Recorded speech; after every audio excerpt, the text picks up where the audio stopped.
Hey, Carolyn, how's it going? It's going very well. And for yourself? Not too shabby. Thank you for asking. But you know what? I'm excited because you know how we tend to end our podcast episodes with, if you'd like to talk with us, or you know, if someone you think we should be talking to, let us know. Well, today we actually get to talk with someone who reached out to us and said, "Have I got something for you?" Forced transfers as they relate to medical assistance in dying. So we had Dr. Jyothi Jayaraman reach out to us and say, "I would love to be on your podcast and talk about forced transfers." She has been a palliative care physician since 2001 and works as a MAID Assessor and Provider in Vancouver. And I think it's interesting that we've got someone from BC wanting to talk with us about forced transfers, which I know they happen across our country, but I always think BC seems to have their processes in place a little bit differently than what I'm hearing from other provinces. So I'm kind of excited to hear what she has to tell us. Let's get this conversation started. Well, welcome to Disrupting Death. We tend to end most of our podcasts with a call out there. We say, please contact us if you would like to be on our podcast, if you have questions or topics. And I am so grateful and want to acknowledge that you reached out to our podcast and said, "Hey, I have something about medical assistance in dying that your listeners need to know about." So can you tell me, please, Jyothi, what motivated you to reach out and say, "I've got something people need to hear"? Yeah, so as you know, because you all have done your research, I have been quite active in forced transfers and trying to raise the issue, trying to raise the profile of it. And what struck me was my son, who is 37, and he was saying his friends didn't even know that such a thing was possible right now, that this sort of thing could happen in Canada today, where religious institutions could dictate how patient care could be provided. And that made me realize that the average person didn't really know what this was about. They had certain misconceptions.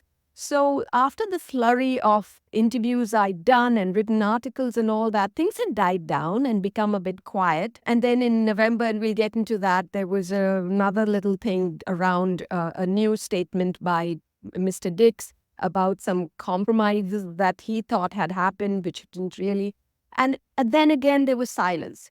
And so I felt that I wanted to see if there was another way that I could bring this to the attention of Canadians, especially because this is not BC specific. So I looked around and I said, what is there? Like, who's talking about this? And there you were. This was really a random Google search, made podcast, because I was told podcasts are the new thing. And I was like, okay, I better get on to that. And so here I was. And that's when I reached out to you. And I actually spoke to Stephanie, because when I looked through your list, I found that you'd spoken to Stephanie. And I said, "Hey, Stephanie, how did you get onto that?" And she said, "They just called me." And I said, "Well, okay, then I'm just going to reach out to them." And that's what happened.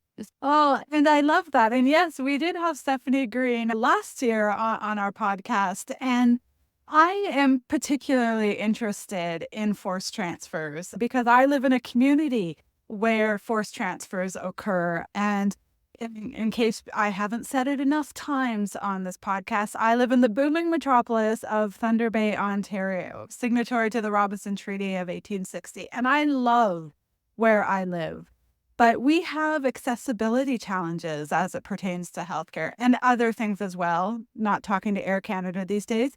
But accessibility is an issue. We don't house as many palliative care services or palliative care healthcare providers that you might in a larger center, and that makes sense. But when it comes to medical assistance in dying, the predominant institution in our area that has an actual hospice palliative care unit is a religious institution. And as a result, MAID doesn't occur there. We've had to work really hard. Not so much me, I'm solely an academic, but my colleagues working in palliative care and people who are MAID provider to advocate to at least have MAID assessments done within the religious institution. And I understand that that's a bit of a success, but Can you describe to our listeners what a forced transfer is and why should we be caring about how that happens? And I understand healthcare, of course, is provincial, but it's happening in many provinces. So specifically, what is a forced transfer? For MAID, I mean, a forced transfer could probably possibly occur for other things, but what is a forced transfer? A forced transfer is where a patient who has been assessed and found eligible for MAID is admitted in an institution which does not allow MAID on site. And so they have to be moved in the last hour of their lives. They have to be moved out to another location. So I've got kind of a two-part question now to expand a little bit on this. I'm a social worker. And so when I think of forced transfers, I think about it from a social lens. I think about being comfortable on a palliative care unit and being told the treatment that you want isn't acceptable here. And so we have talked on our podcast about some of the stigma that can be attached to MAID. I'm hopeful that we're moving a little bit through that.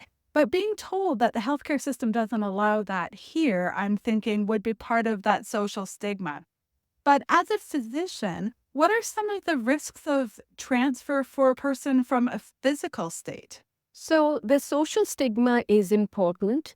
And interestingly, I find that the staff in these institutions are very patient-centered. They are abiding by the policy. They are forced to because they're employed.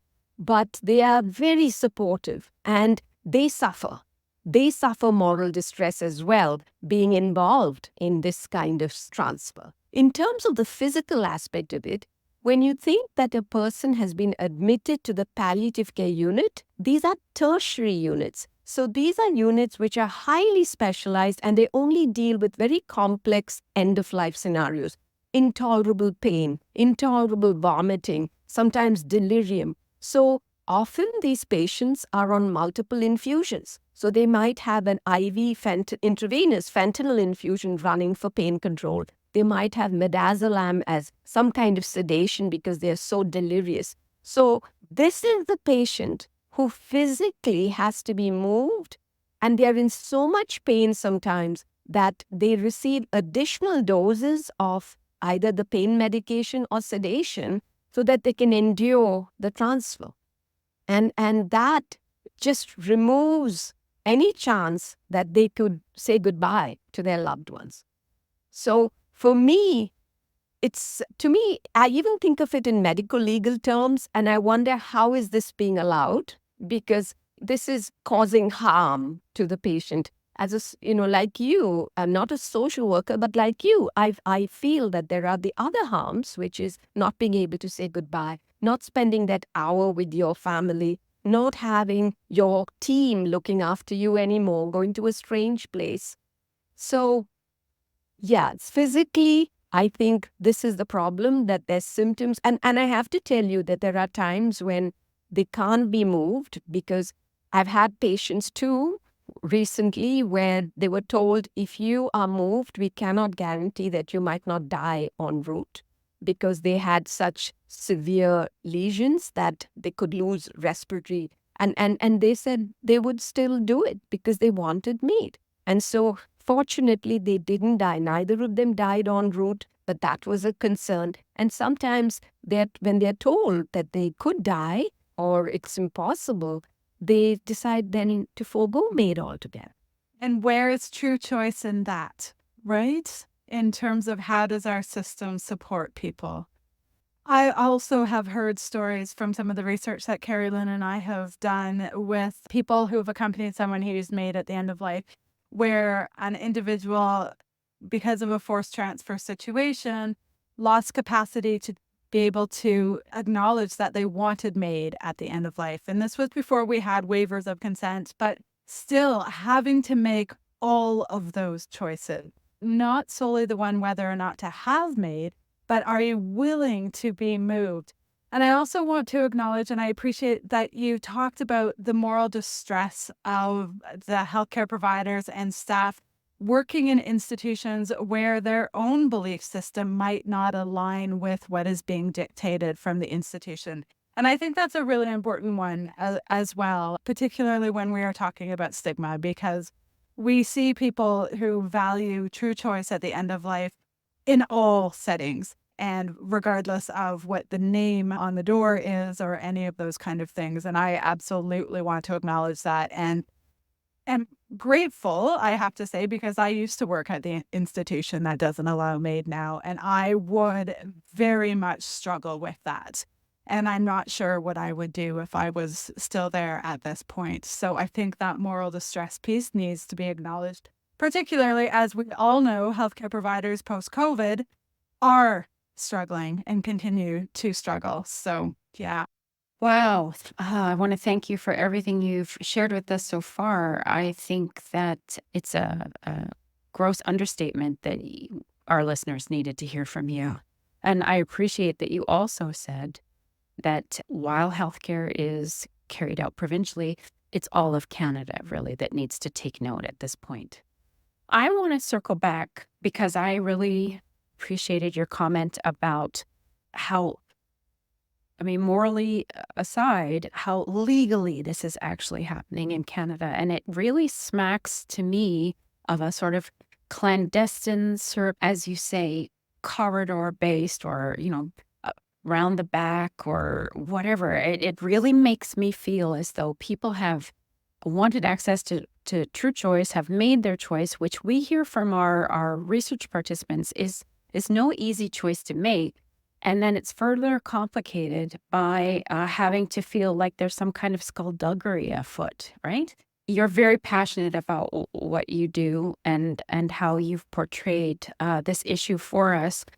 You are so much so passionate that you left your job at a hospice because of this issue and because it was taken over by a Catholic health organization. And obviously that didn't sit with you. Then you took on Minister Dix, Adrian Dix, who is the BC health minister, to change legislation. You are literally voting with your feet.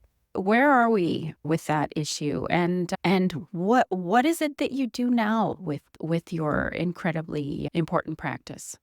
So, if you go back, I used to work in a tertiary palliative care unit in Vancouver General. And when 2015, when the Carter ruling came out, Supreme Court, February, Vancouver Coastal Health, which is one of the health authorities. In British Columbia, we have several different health authorities, and the biggest is Vancouver Coastal Health. And so they decided to be proactive and started a working group to develop a protocol for the upcoming legislation. And I was part of that then. At that point, I was still working in the tertiary palliative care unit in BGH. And it's important to know that right from the beginning, palliative care physicians as a group were opposed to MAID in every form. And a lot of them felt not in our backyard or not in my ward. There was a sense of ownership. This is my ward. So I'm not going to let it happen in my ward. And there was a lot of tension even then for me working in the group. And so in 2016, somewhere at the end of May, I actually left my tertiary care group. I won't say it was only for this, but I could sort of see what was going on because the way it was moving, it was very clear that the hospital authorities had said, no, MAID's going to happen on the ward, on the palliative care unit. You can't bar it from there. You are not a religious, you have no reason to. So that was going to happen. And in fact, in an adjoining health authority, Fraser Health, it went all the way to, they said, no, we're not going to let it happen in the palliative care unit. And then it was the head of the program said, it's either me or, you're going to let MAID happen. And they said, yeah, we're going to let it happen. So he resigned. But so in the secular areas of palliative care, it was mandated. So you couldn't refuse. However, there was still this thing that we doctors who practiced within the program weren't allowed to participate. And so for me, that was not really an option. And there were other reasons why it was time for me to leave. It was a hectic, busy schedule. So it wasn't just that. I would be wrong to say it was just that. But it was a relief to move away from that because I knew from the get-go I was going to provide. And I wasn't just going to be an assessor, I was going to provide. So I moved into providing MAID. But I was away from real specialist palliative care for a few years because I couldn't be part of it because they were very clear. Even if you were in community palliative care program, you couldn't be an assessor, you couldn't be a provider. And this was the law. in BC, I mean, at least in Vancouver. And then there was this Cottage and Maze Place group. And they were part of Vancouver Coastal Health, but they were relatively autonomous. And they had palliative care physicians who started to do MAID assessments. And so now I found a niche. I found that although I was a provider as well, they welcomed me. So for 3 lovely years, I was a palliative care physician who also provided MAID in these 2 settings. But when in February of last year, suddenly, with absolutely no warning, no discussion, nothing, we were told Maze Place is going to be handed over to Providence. At that time, that's all they said. Maze Place, which had 6 beds, is going to be handed over. And we raised the question, what's going to happen? Where's MAID going to be? By this time, what had also happened was the previous year, this St. John's Hospice, which was also run by Providence, had created, Vancouver Coastal had worked with St. John's Hospice and Providence to create this space, which was a workaround room, which is in the same building, but it's a different space, which was labeled Vancouver Coastal Health Authority space, as opposed to being Providence. And so if a patient wanted MAID, they were now removed from their room, again, to me, horrendous, even though you can say it's only down this corridor and here and there, and then moved into that room. But there it was. So now this was the great way to fix things. So when they handed Maze Place over to Providence, Vancouver Coastal said, not to worry, we're just going to take a room that's across in the same building, but it's across on that floor. And, so it's not going to really harm anybody. So I resigned because I felt now patient under my care is going to be transferred. I don't care if it's across the room. I won't allow it. So I resigned. Unfortunately, Cottage and Maze were a unit.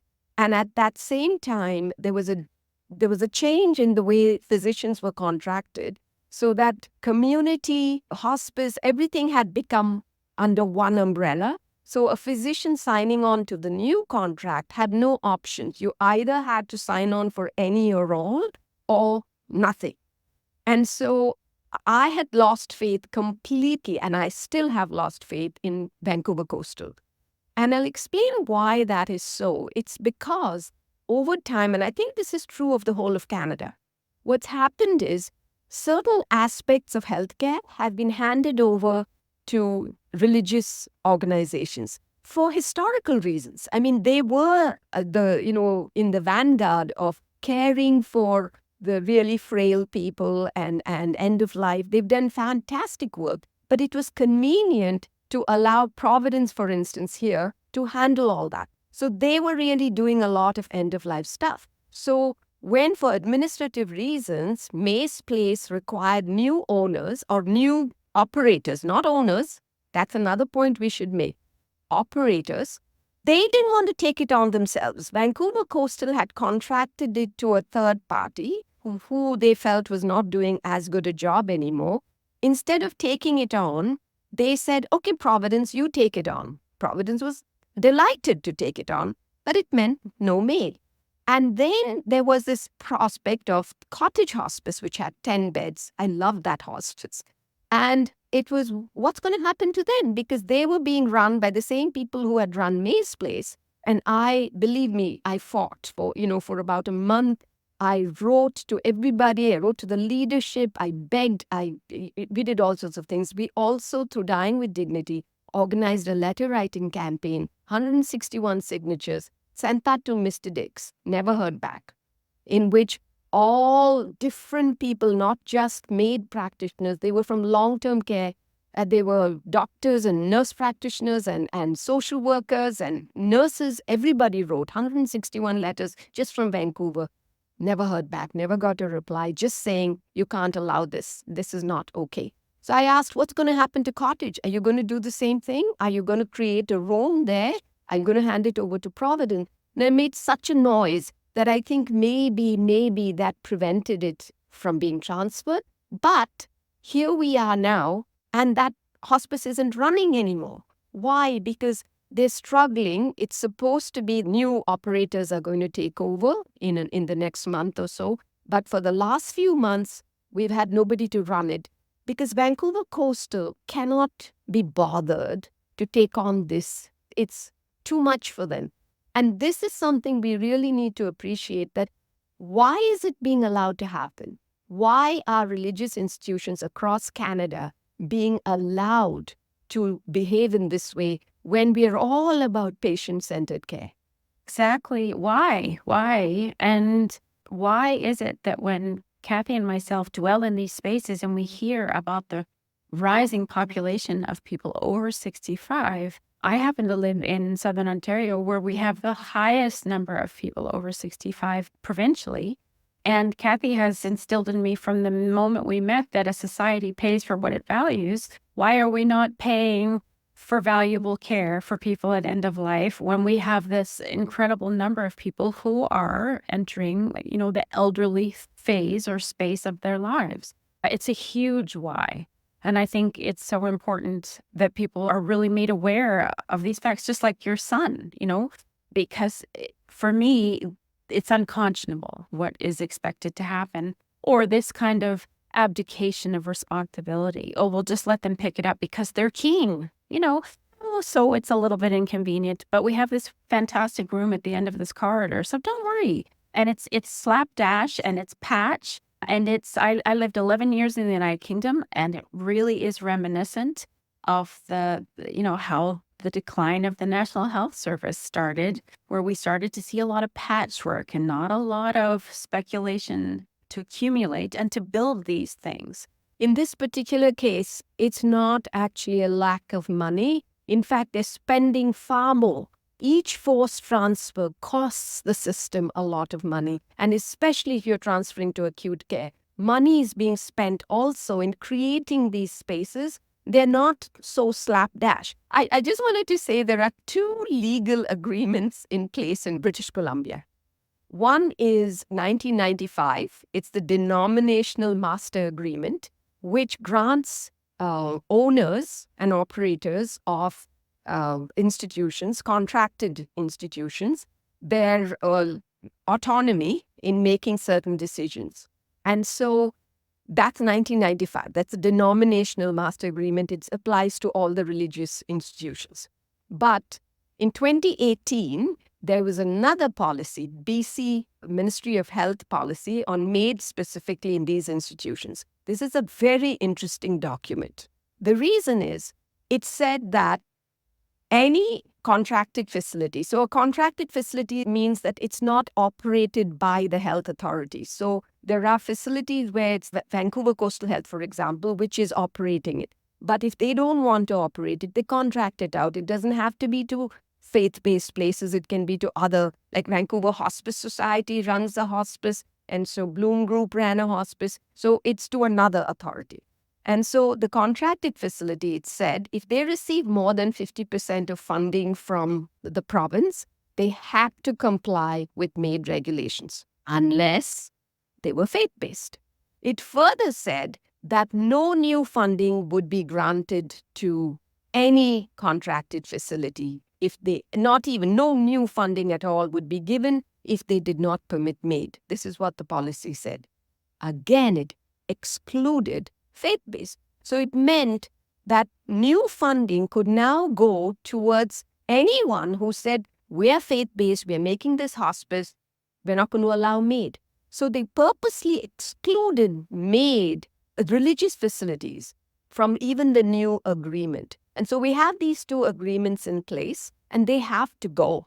They really have to go before we can expect anything to happen, I think. And the real difficulty is going to be across Canada when the faith-based places say, well, if you force us to have MAID, then they're just not going to run these places. Also, there's something the population needs to know. Many of these places are not owned by the religious facility. So it's not like you're going to have the real estate and all that. Oh my God, how are we going to pay for all these things? No. For instance, St. John's Hospice is not owned by Providence. Mace Place is not owned by Providence. It is only operated, and operating funds are coming from the province. So money-wise, it's not an issue. So this needs to be understood, because people think that we don't have the money. Healthcare is already starving. And if you start saying They don't want to provide care. How are we going to find the money? We already are spending the money. We taxpayers are spending the money. I completely appreciate that you've made that distinction because I think it's so important. I'm going to revamp that statement that we're not sustainably paying for what we value or even ethically paying. But that kind of segues into a question that I had for you, because is there a larger issue at work here? If forced transfers on the surface seem solely faith or religiously motivated, well, you've just discussed really a systemic issue. You contact your Minister of Health to no avail. So, what's keeping this from causing a ripple effect across the country, especially in view of, well, I guess the Delta Hospice comes to mind? Where is this all headed if we don't, as you say, put a stop to these two pieces of legislation at work? So Delta Hospice seemed so encouraging, didn't it? And I think it was because it was not Providence. And it was also that they had not, I'm not sure whether at that point they had declared themselves faith-based. And so there was a lot going on there, so they could ram it through. And then Providence is big, and it's hard to take it on. And if I can follow up on something that you had said a bit earlier too, if it's not too personal, I heard you say that you always knew that you weren't solely going to be an assessor, but you were also going to be a MAID provider.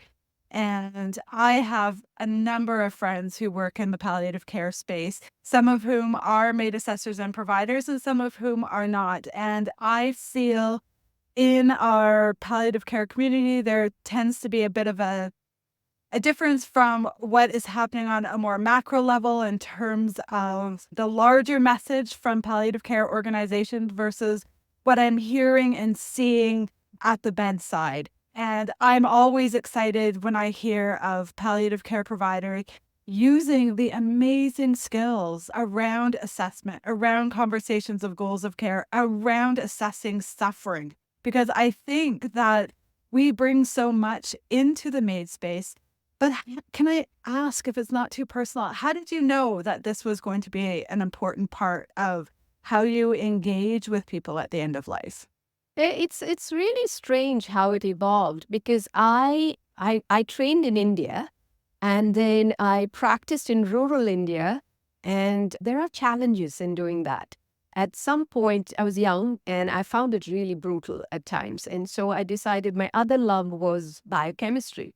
So I actually did a postgrad degree in medical biochemistry, loved it, then became a mom. And then my husband and I, he's my classmate, we moved to Canada because he was going to do his PhD at McGill in Montreal, and I was still a stay-at-home mom. And I went back to, after a couple of years, my son was growing up. I mean, he was 8, 9 years old. And so I went back to biochemistry, and I was working in cancer research. And then my son's librarian in Montreal, she developed ovarian cancer. And she knew I was a doctor, even though I wasn't licensed to practice. And so we formed this bond just based on that. And so I kept in touch with her, and I moved away to Ottawa and still kept in touch. I'd go and meet her once a month. And then she told me when the cancer came back, and we're talking 1990s. And she told me, you know, they can't do anything. I hope I get a palliative care bed at the Victoria General, I think it was then. And I said, palliative care? Palliative care, what is that? Because in my training, I hadn't heard of it in India. And then I saw her, actually, it happened to be 2 days before she died, and she wasn't in a palliative care bed because they didn't have, they had only 3 or 4 beds. She was in a different hospital. But it triggered something in my mind. It was like, I don't know. I need to find out more about this. And as it happened, when I read about it, I just happened to read at the same time about Netherlands and euthanasia. And I don't know why. In my brain, the two just seem to be part of each other. And so I had to do a whole lot of exams because now I was going to come back to clinical medicine. And so I did that because I knew I was coming back because I wanted to do palliative care. So I came back into clinical medicine. So it took me a few years. And then in 2001, I was back and I was doing palliative care in Nova Scotia. And both as a family doctor, but in community palliative care, getting some training with the team there. And then, I followed Sue Rodriguez, and everything that happened there was for me, it was, yeah, this is correct. And then I had my own experience where I had a lovely woman whom I was looking after, 50 something, had ALS, and she suffered. And then, in her last little note to me, she wrote, "Please help me." And I knew what she was asking. And at that point, I couldn't imagine how I'd do it or what I'd do. I'd never done anything like that. But I always say Carol saved me because she died naturally very soon after. So I was not put to the test. But I knew even then, and I felt I was devoted to this job of palliative care, but I knew that I could not relieve suffering. And I was longing to have this for those who I could not help in any other way. So I've always considered it a privilege. I was delighted that this was available. And it's like birth. Like if you have followed a patient and it's your privilege to deliver their baby, wouldn't you take it? It's the same thing with death. For me, I've been with you all along. It's a privilege for me to assist you in this moment. So I can't imagine not for me not wanting to do this. It's just the final thing for me that, yeah, so that's how I've always felt. And when I hear you describe that, you're describing caring. You're describing companioning the people that you are privileged to care for. And I know this isn't unique to me, but I feel we need to think about medical assistance in dying as care as well. We seem to call it MAID, and I'm going to get the MAID we hear. But if we saw it on a larger continuum, like we call it palliative care, why not is it MAID care? There's going to be a caring system in place so that healthcare teams can fully accompany somebody and provide them with the best options available to them at the end of their lives. And listening to you speak, wow, you've been and lived in many provinces. Sounds like it in our country. Yeah. And I'm sure you're quite aware of that Quebec said no more forced transfers in our province and said this is wrong. You cannot be a faith-based institution that receives public funding and say no to MAID.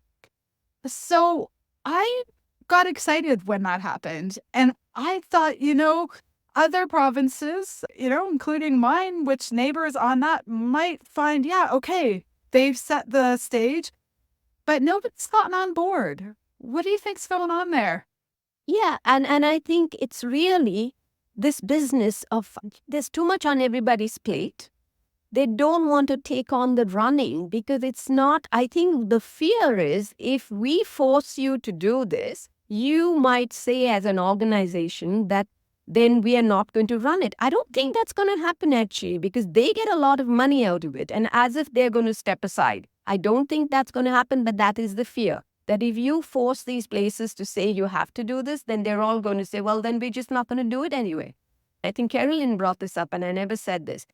What are we doing in BC? So there is a lawsuit that we are hoping to launch. And there are people working hard. And in fact, a law firm has been contracted. And so the challenge has been this. It's going to be a charter challenge. But to really be effective, according to the lawyers, it would be most effective if we actually had a live case. So if Sam O'Neill was alive, she doesn't have to be alive through, but just like in the Carter Challenge, I mean, though in fact in the Carter Challenge, Kate Carter was gone. It was Lee Carter who took it on, which is why I still feel like, come on, I think we can do it. But I think they hoped that we would be able to find a patient who would be willing to even just sign an affidavit so that it doesn't delay MAID. But if we can say that that person says, I don't want to be moved. I'm being moved against my will. I don't want to be moved. And sign that, and then is moved, that patient can serve as your index case. So there is a lawsuit, and we expect imminently there to be an announcement saying that it's going to be against Providence, it's going to be against the British Columbia government ministry, and it's going to be against Vancouver Coastal. So those are going to be the people who are going to be, sued. And Dying with Dignity is going to be one of the plaintiffs, and possibly me. And it'll be interesting because it'll be an issue of conscience. And I would be honored if I could be a plaintiff. Because just think about it. We are so involved in protecting the rights, individual rights of practitioners based on conscience. It is a conscientious objector. I must not do this. I will not provide MAID. I will not assess. I will not. But we have conscience rights too. So my conscience rights tells me that I cannot be party to a forced transfer, and I am being forced to be a party to it. Right now, you're forcing me, because if I say I cannot be part of this, that person cannot have MAID. And so I have to ignore or suppress my moral distress so that I can serve the patient. And so we're imminently expecting this to be announced, maybe in the next month. And yeah, that there's going to be this lawsuit. And we're hoping that if we can get it going in BC, then the rest of Canada will follow. Now, how timely, so incredibly fortuitous that we're talking to you today. The OMA, the Ontario Medical Association, came up with this duty to refer because we were facing this issue of conscientious objection here in Ontario, and this duty to refer. I had never contemplated the right to not have your conscience, invalidated, compromised, morally distressed because of a forced transfer. So phenomenal to bring that subject, this highly, highly topical subject, to our listeners. You talked about the lawsuit. You talked about challenge to the charter. What can the average Canadian do to respond to this issue? I think it would be important maybe to write to the MPs, to write to them and say this is happening, and to become aware. This is the thing that I really feel is important. In individual communities, people need to find out what's going on with MAID in my community. What's happening in my hospital? Is it allowed there? What's happening in my hospice? If it's not allowed, on what basis? Because I know in Ontario, there have been several places where there was no institutional religious objection. They had no religion in there. They just said, oh, we're a hospice, so we're not going to do it.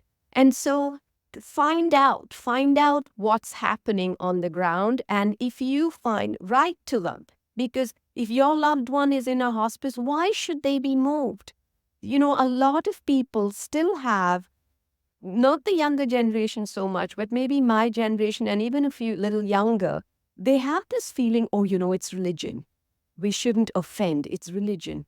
No, this is healthcare. This is not religion. This is not the church. I'm not asking to provide MAID in your church, though there have been churches which have stepped forward to accept it. But this is not religion. So this is an institution. This is not even individuals in that institution. They are not opposed, and they don't have to lift a finger. If none of them wants to do anything, we just go in and we do it. So this is not religion. It's important to understand this for the people who are listening. It's not about religion, because it's an institutional policy, and it's not individuals and their religion. Find out more about your place. That's what I would say. And then write to them, write to the MPs, write to whoever you can write to.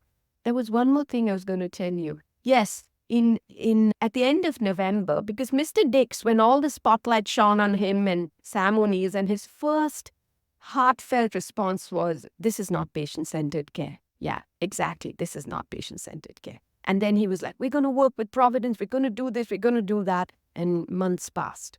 And then at the end of November, he announced with some fanfare, we've come to a compromise. What was the compromise? We're going to create another space. And so this hospital, even the old hospital, the palliative care unit is on the 10th floor, and you're going to create, it's a portable that they're going to build in August. And so this patient will be transferred in the elevator down, down, down. But also hidden away in this announcement was that St. Paul's will discharge the MAID patient as soon as they leave the ward. So this was something new. Up to now, what would happen was when a forced transfer happened, often from the palliative care unit, they would send a nurse because these people were on infusions. They would send a nurse, and the doctor who was looking after the patient in the ward would write orders so that the patient could be kept comfortable during the journey. Now they're saying they're going to discharge. We're not going to send a nurse of ours.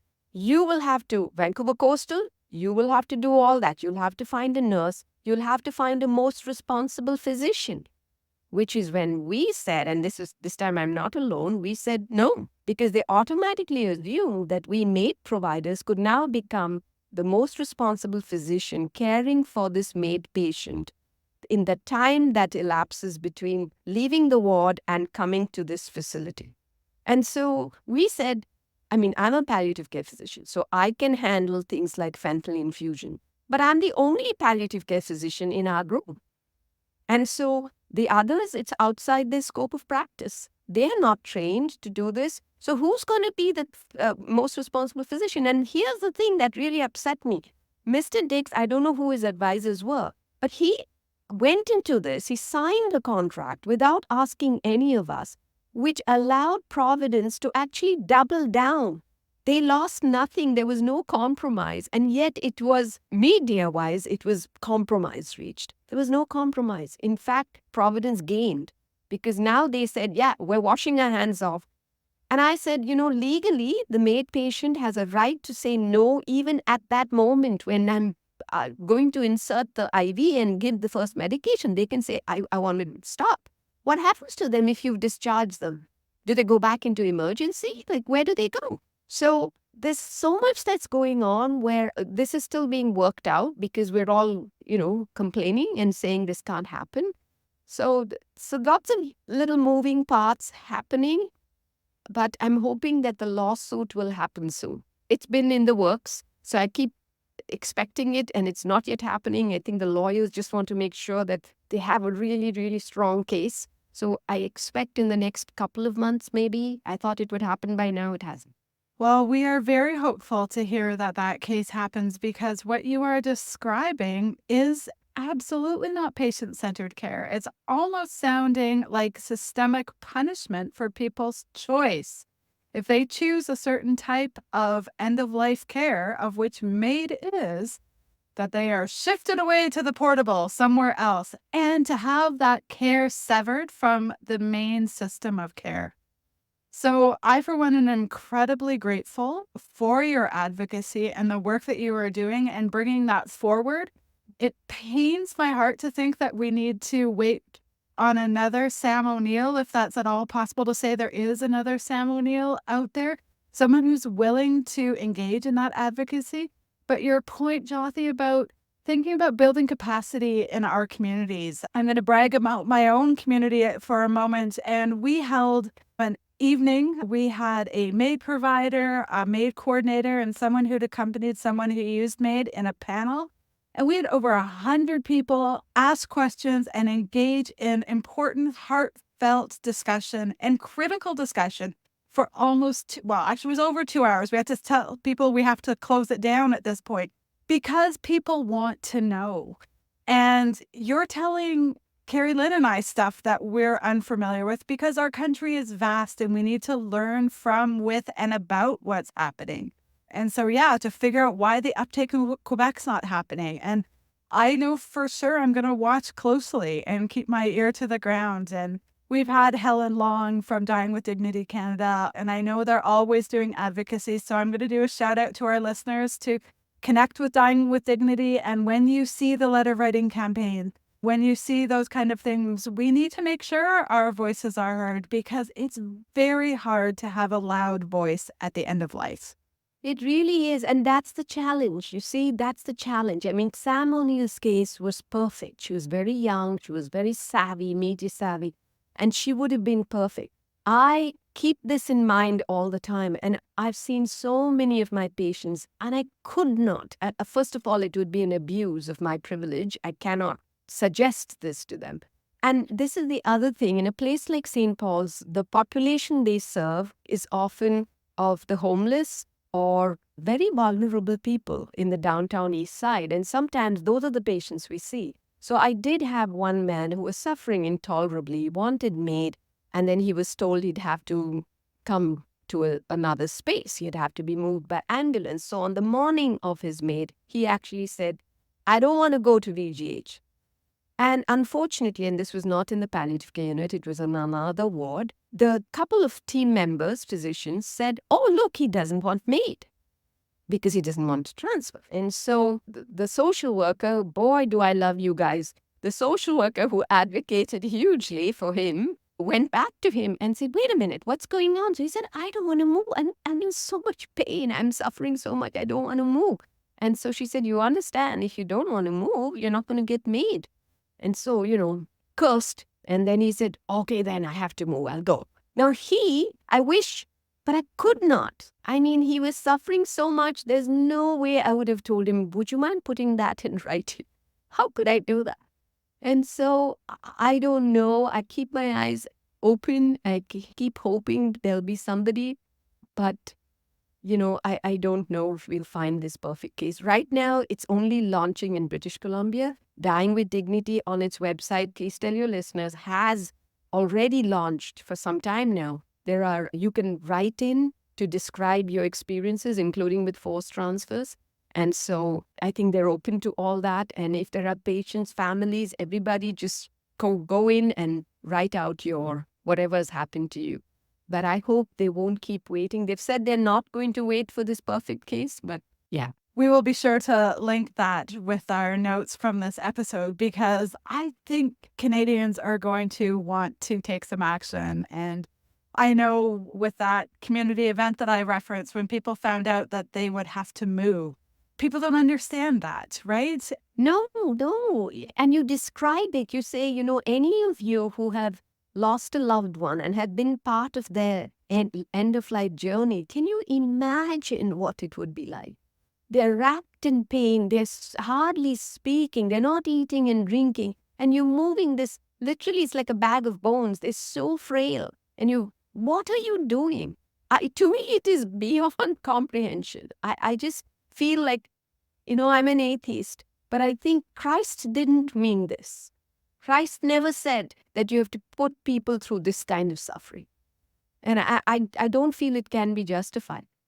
But, let's talk about hopeful stuff too, because there has been some change. I mean, even in my own palliative care group, I feel like the older people or the people who are really vehemently opposed are retiring or leaving leadership positions. So I think hopefully things will change. I find that in Vancouver General Hospital, the policy is now changed to, if you want to, you can do assessments. And even in St. Paul's, there have been some brave palliative care physicians who, outside their sessions, so if in the sessional time when you're the palliative care physician on call, you can't do it. But you can come back and be an assessor, whatever. But still, at least that's happening. And then I've had palliative care residents, fellows coming and shadowing me and having great discussions and saying, yeah, we want to, interestingly, like you said, I think maybe I'm wrong, but at least I think I'm the only palliative care physician in British Columbia who is a provider. There are many doing assessments, and in the smaller areas, the family doc does everything. The palliative care physician, MAID provider, MAID assessor, everything. But, I'm a specialist palliative care physician. I think I'm the only one who actually provides still in BC. But I may be wrong. But many more do assessments. And so that's a hopeful sign. I think Quebec's is a very hopeful sign, including a recent lawsuit. I think one of the archbishops or something tried to get an injunction to stay the latest order. And I think the court didn't grant that injunction. So I think all those things are hopeful. That's something to be hopeful about. Also, the British Columbia Hospice Palliative Care Association is moving towards being more accepting. And there's one last thing we should talk about. One of the things palliative care has done, it has pinned its stance, its approach to the definition of palliative care. So the WHO definition of palliative care is whatever it is, but there's a clause there which said palliative care neither hastens death nor prolongs life. Okay, that's what they said. So therefore, MAID cannot be part of palliative care, except that in the last few years, palliative care has expanded, and we say we're not just for end of life. We can come in very early. And when you think of something like heart failure, and palliative care in heart failure is important, the measures that we use to improve life in end stage CHF also prolongs life. Then, if you're in a palliative care unit and you have bowel obstruction, do we just say, okay, we must not prolong your life, that's it? No. If you want to have any life prolongation, we are moving you out. Here, off you go to the general surgery unit. No, not necessarily. We will get the interventions done, whether it's a colostomy or something. They will be moved for the surgery because that procedure can only occur in a theater, but we can still take care of them. Palliative chemotherapy, palliative radiation. We are now in the business of prolonging life. And so, if we are doing that, well, why can't we hasten death too? As we get better at providing care, educating people that upstream piece, we've talked in palliative care for years about how we don't get rid of hope, right? And how hope can change. So doesn't it only then make sense that we can also change our approach to the delivery of that hopeful, patient-centered, wraparound, whatever other catchphrase we're advertising in our healthcare system these days, but they'll care for people, to be with them where they're at. I'm really glad you brought up the hope piece, because I think so. I think we have seen the palliative approach to care expand. We're moving upstream. We now know people can be discharged from palliative care programs and go on to live healthy lives. But they got really good pain and symptom management and goals of care discussions at the time when they needed that particular skill set. So why can't we get better and include MAID care alongside what we do with the people who do it well? And I'm really grateful in Ontario that we have a number of palliative care physicians who are also MAID care providers and are quite vocal about that. And also, as somebody who lives in a northern community with many rural communities, I hear that from primarily family physicians, but people who have always done palliative care as part of that. And that when MAID came, that allowed them to provide and to continue to provide the kind of care that their community members wanted in their homes, in their communities. And I think that that is key. And so thank you for your advocacy. Thank you for your hopeful take as we move things forward, and your work to move things forward. And of course, your time today. Well, yeah, I need to do more, I think. I need to reach out to someone else. I just feel like, come on, keep talking. Maybe someone will listen. So, I'm so grateful to you all for agreeing to have me, because, the more people who hear about this, the better it is, I think. Agreed. And I'm hopeful that our listeners will, wherever they are in Canada, ask some questions about what's happening in their communities, in their provincial healthcare delivery systems. And we all have elections at different times. And so when someone's knocking at your door, add this to the list of questions. I want to thank you so much for your time. I want to thank you for listening, and I want to thank you for reaching out and making sure that we had the opportunity to listen. But I also want to thank you for what seems like your relentless and, all-consuming passion about this. I think it's so important, and I think it's wonderful that you have taken this to be your mission, and I want to thank you. Oh, no, you're most welcome. Brilliant. Thank you so much. Thank you very much. Wow. Our plea to have somebody lean in and let us know that we needed to hear from them. I am so grateful that we got to spend time with Jyothi. Me too. And wow, did I learn some stuff? I kind of thought I knew and understood forced transfers, but I didn't appreciate just how different things happen in different provinces. And regardless, the message was clear, is that forced transfers for people who are trying to access MAID is not good for them. and they're not supported in a caring healthcare system. And I, for one, am incredibly grateful that there are physician activists out there, physician change agents who, as it sounds like, she is hoping to retire at some point, but I'm really grateful she hasn't yet, that Dr. Jyothi is making that change happen. I think it's so important. As you know, I'm an educator. I don't even want to teach in a portable. No one should have to die in a portable. Die in a portable. Oh, I was imagining that as well. And I also think, and Dr. Jayaraman spoke of this idea of moral distress in healthcare providers. And that's something, as somebody who has the privilege of educating the future healthcare providers of tomorrow and has many friends as healthcare providers, moral distress is a big thing.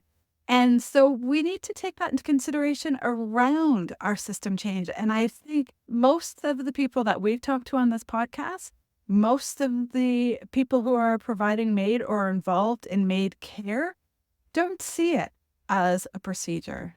They see it as an honor and a privilege to be involved in that part of someone living until they die.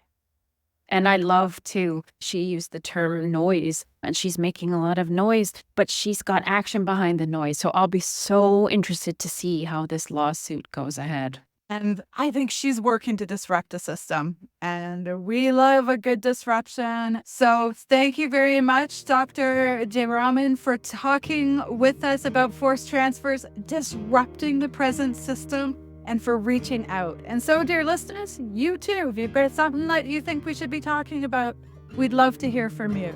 And so until then, keep the conversations going. Thanks so much. When did we get here, and how? Your stories mean everything now.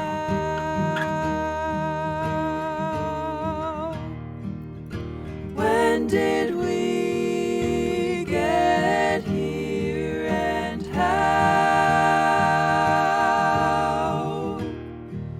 Your stories mean